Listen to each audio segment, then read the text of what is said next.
بسم اللہ الرحمن الرحیم۔ السلام علیکم دوستو، دنیا بھر کی خبروں میں آج آپ سنیں گے، لیکن اس سے پہلے اگر ہو سکے تو سبسکرائب اور لائک ضرور کر لیں، شکریہ۔ میدان عرفات میں خطبہ حج دیتے ہوئے شیخ عبداللہ بن سلیمان کی دعا۔ صدر ٹرمپ کا جرمنی سے 11,800 امریکی اہلکاروں کو واپس بلانے کا فیصلہ۔ ابھی تک کوئی حاجی کورونا سے متاثر نہیں ہوا، سعودی حکومت۔ برطانیہ مقبوضہ وادی میں انسانی حقوق کی خلاف ورزیاں بند کروائے، برطانوی میئرز۔ حج مقامات میں بغیر اجازت داخلے کی کوشش پر 244 افراد گرفتار۔ کیا کورونا مچھروں سے منتقل ہو سکتا ہے؟ مایوسی کے شکار افراد جلد دنیا سے چلے جاتے ہیں، ایک تحقیق۔ امریکہ تنازعات کو ہوا دے کر ہمارے علاقے میں صورتحال کو پریشان کن بنا رہا ہے، چائنا۔ ابوظہبی میں تقریب کرنے والے کو 10,000 درہم جرمانہ ہوگا۔ بھارتی مسلمان تاجر نے اپنے دفتر کو 85 بستروں کے ہاسپٹل میں تبدیل کر دیا۔ صدر جنرل محمد ضیاء الحق تنقید کرنے والے صحافی کی گاڑی کو دھکا لگاتے رہے۔ اپوزیشن کو قانون سازی کے بدلے NRO نہیں دے سکتے، وزیر اعظم عمران خان۔ مچھروں سے پھیلتی چکن گونیا ایک تکلیف دہ بیماری۔ تو آئیے چلتے ہیں اب خبروں کی تفصیل کی جانب۔ میدان عرفات میں خطبہ حج دیتے ہوئے شیخ عبداللہ بن سلیمان نے دعا کی کہ اللہ تعالی انسانوں کو وباؤں اور آفات سے دور رکھے۔ انہوں نے کہا کہ جو ایک دوسرے کا حق ہے وہ دیا جائے۔ بدن کی سلامتی کے لیے اپنی صحت کا خیال رکھنا بھی بہت ضروری ہے۔ ہم پر امراض کو پھیلنے سے روکنا لازمی امر ہے۔ اللہ تعالیٰ نے جو بیماری دی ہے اس کی دوا بھی رکھی ہے۔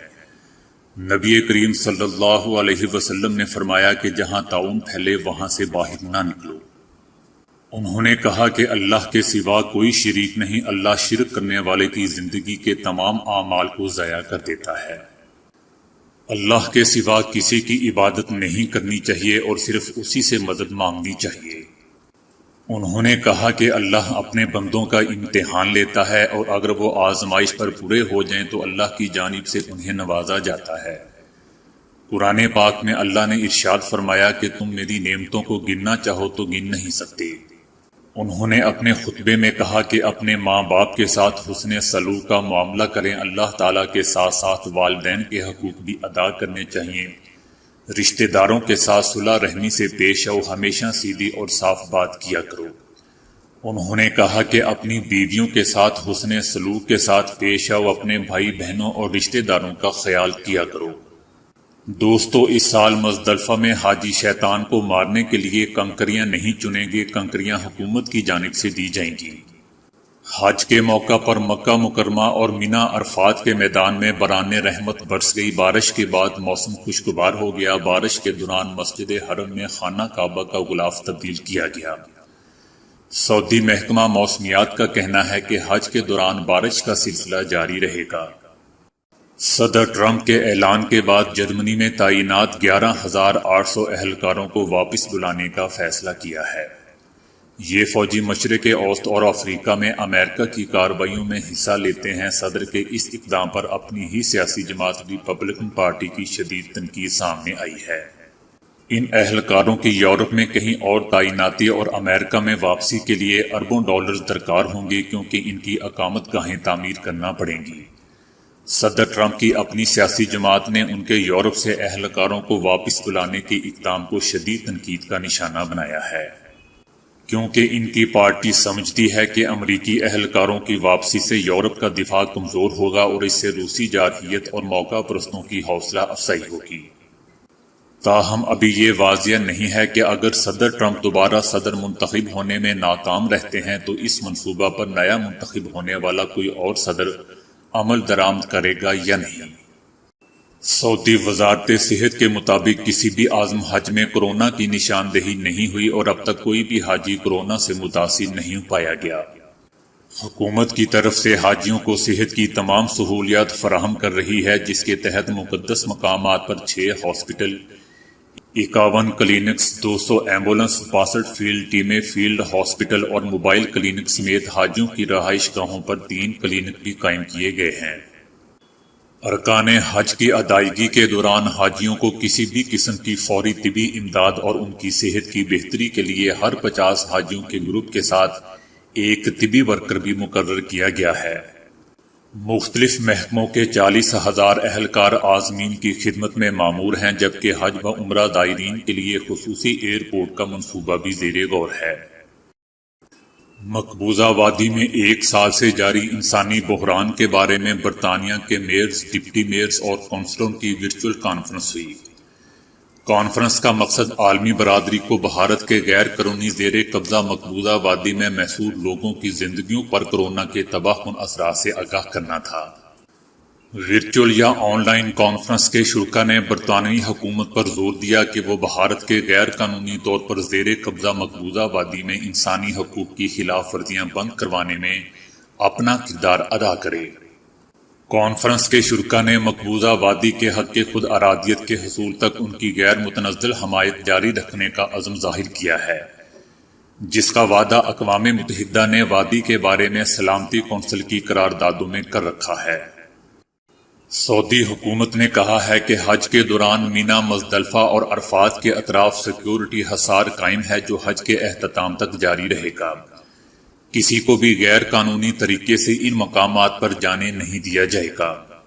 وزارت داخلہ کے ترجمان نے کہا ہے کہ سیکیورٹی فورسز کے ادارے ایسے کسی بھی شخص کو جس کے پاس حج کا اجازت نامہ نہیں ہوگا اسے مقدس مقامات میں داخل ہونے سے روکیں گے۔ ان کا کہنا تھا کہ سیکیورٹی فورسز نے بغیر اجازت غیر قانونی طریقے سے حج مقامات میں داخلے کی کوشش کرنے والے 244 افراد کو گرفتار کیا ہے۔ کنساس اسٹیٹ یونیورسٹی کی جانب سے حال ہی میں کی گئی ایک تحقیق میں اس بات کی نشاندہی کی گئی ہے کہ کورونا مچھروں کے ذریعے منتقل نہیں ہوتا۔ یہ تحقیق نیچر سائنٹیفک رپورٹس میں شائع ہوئی ہے۔ یہ تحقیق یونیورسٹی بائیو سیکیورٹی ریسرچ انسٹی ٹیوٹ اور ڈائریکٹر ایسوسی ایٹ نائب صدر اسٹیفن نے کی ہے۔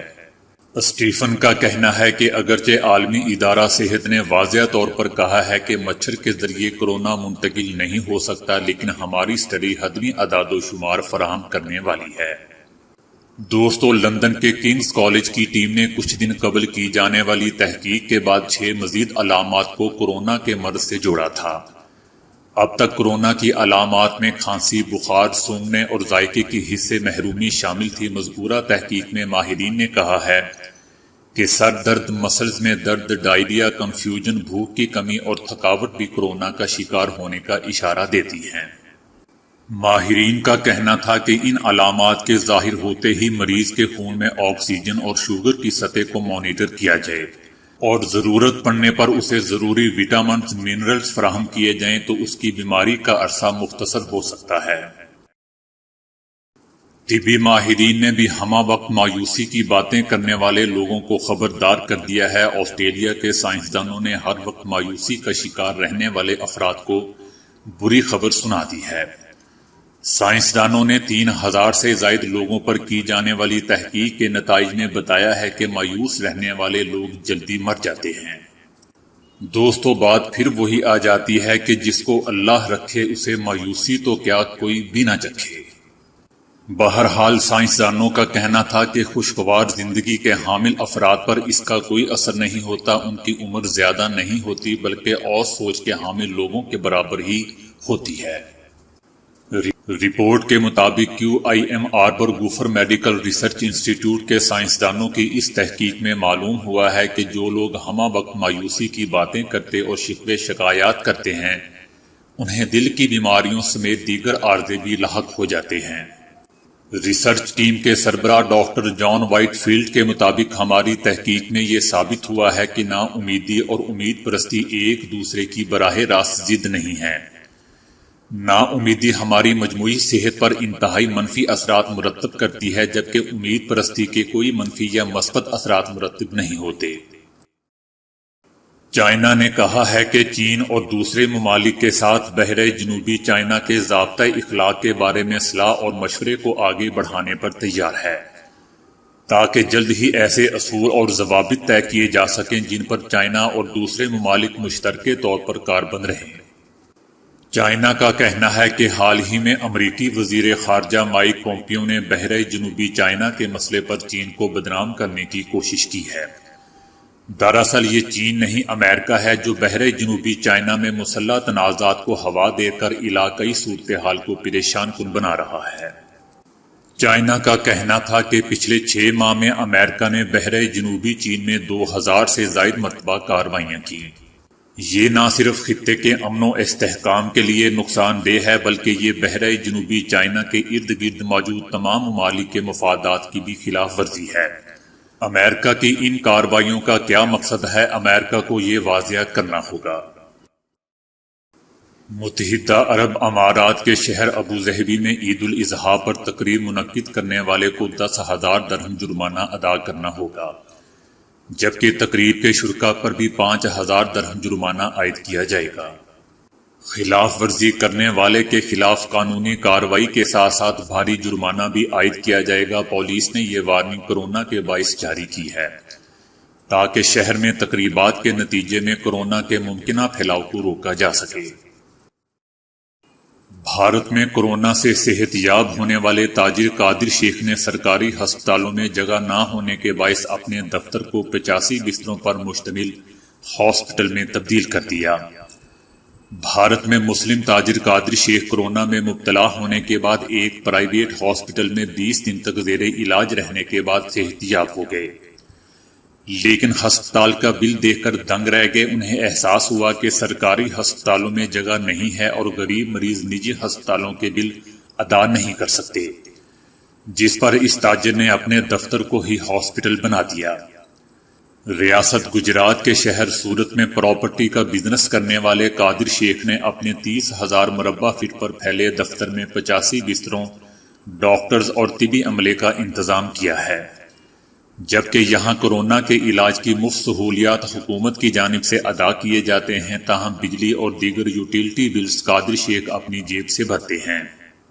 بھارت میں کورونا سے متاثر ہونے والوں کی تعداد 15 لاکھ سے تجاوز کر گئی ہے، جبکہ 35,000 سے زائد افراد اپنی جان کی بازی ہار چکے ہیں، جس کی وجہ سے بھارت دنیا بھر میں کورونا سے متاثر ہونے والا تیسرا بڑا ملک بن چکا ہے۔ کہتے ہیں کہ صدر جنرل محمد ضیاء الحق کا جنازہ بانی پاکستان قائد اعظم محمد علی جناح کے بعد سب سے زیادہ تھا۔ اکثر سامعین اور ناظرین کو رقت امیز مناظر آج بھی یاد ہوں گے جنہیں پاکستان ٹیلی ویژن پر آنکھوں دیکھا حال سنانے والے نامور تبصرہ نگار اظہر لودھی اور حسین حقانی کی ہچکیوں اور آہوں نے زندہ مثال بنا دیا تھا۔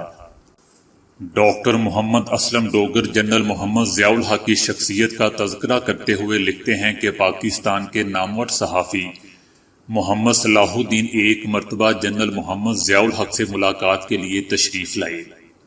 ہم دونوں آرمی ہاؤس کے سادہ سے پورچ میں سرکاری گاڑی میں بیٹھ گئے تو ڈرائیور نے بتایا کہ کار بند ہو گئی ہے، شاید دھکے کی ضرورت ہے۔ میں فوراً نیچے اترا، 2-3 فوجی جوان بھی لگ گئے، لیکن ہم سب سے پہلے صدر اور chief of army staff general Muhammad Zia ul-Haq کا ہاتھ سب سے پہلے گاڑی پر تھا۔ راستے میں محمد صلاح الدین نے کہا کہ یہ شخص اپنے رویے اور سادگی سے دوسروں کو ختم کر دیتا ہے۔ وزیر اعظم عمران خان نے کہا ہے کہ اپوزیشن کو ملکی مفاد کی قانون سازی کے بدلے NRO نہیں دے سکتے۔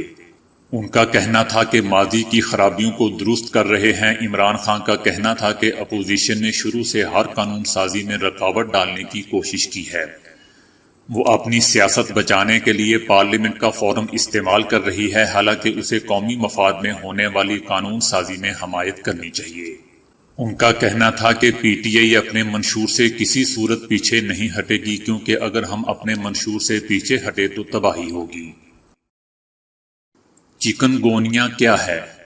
چکن گونیا نامی یہ وائرس مچھروں سے انسان میں منتقل ہوتا ہے۔ یہ مچھر کم و بیش وہی ہے جو ڈینگی پھیلانے کا سبب بنتا ہے۔ اس کی سب سے پہلی اور عام علامات جوڑوں میں درد اور بخار ہے۔ اگر کوئی عام مچھر چکن گونیا سے متاثرہ کسی شخص کو کاٹ لے تو وہ مچھر بھی اس وائرس کے مچھر میں تبدیل ہو جاتا ہے، جس کے بعد وہ بھی اس کے پھیلاؤ میں حصے دار بن جاتا ہے۔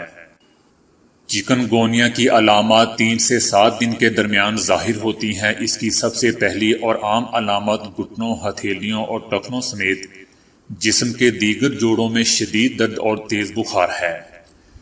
دیگر علامات میں سر درد، پٹھوں میں درد، جوڑوں کا سوج جانا یا جلد پر خراشیں پڑ جانا شامل ہے۔ بیماری کا سب سے آسان ہدف نومولود بچے، بزرگ افراد اور پہلے سے مختلف بیماریوں جیسے ہائی بلڈ پریشر، ذیابیطس اور امراض قلب میں مبتلا افراد ہیں۔ ایک بار اس کا شکار ہو جانے کے بعد دوبارہ اس کا نشانہ بننے کا امکان کم ہو جاتا ہے۔ تاحال اس کی کوئی ویکسین دریافت نہیں کی جا سکی اور نہ ہی کوئی ایسی دوا ہے جو بطور خاص اس کے خلاف مزاحمت کر سکے۔ یہاں یہ یاد رکھنا ضروری ہے کہ اس سے موت واقع نہیں ہوتی، تاہم اس کی علامتیں شدید تکلیف میں مبتلا کر دیتی ہیں، جبکہ یہ بیماری انسان کو بری طرح کمزور کر دیتی ہے۔ اگر آپ چکن گونیا کے متاثرہ مریض سے ملے ہیں یا کسی ایسے علاقے کا دورہ کیا ہے جہاں یہ پھیلا ہوا ہے تو محتاط رہیں، اور اوپر بتائی گئی علامتوں کے معمولی طور پر بھی ظاہر ہوتے ہی فوراً ڈاکٹر سے رجوع کریں۔ اس کا شکار ہونے کی صورت میں زیادہ سے زیادہ آرام کریں، جسم میں پانی کی کمی سے بچنے کے لیے مائع اشیاء کا زیادہ سے زیادہ استعمال کریں، اور سب سے بڑھ کر اپنے ڈاکٹر سے ضرور رجوع کریں۔ تو دوستو، آج کے لیے اتنا ہی۔ ویڈیو کو لائک اور شیئر کرنے کا بہت بہت شکریہ۔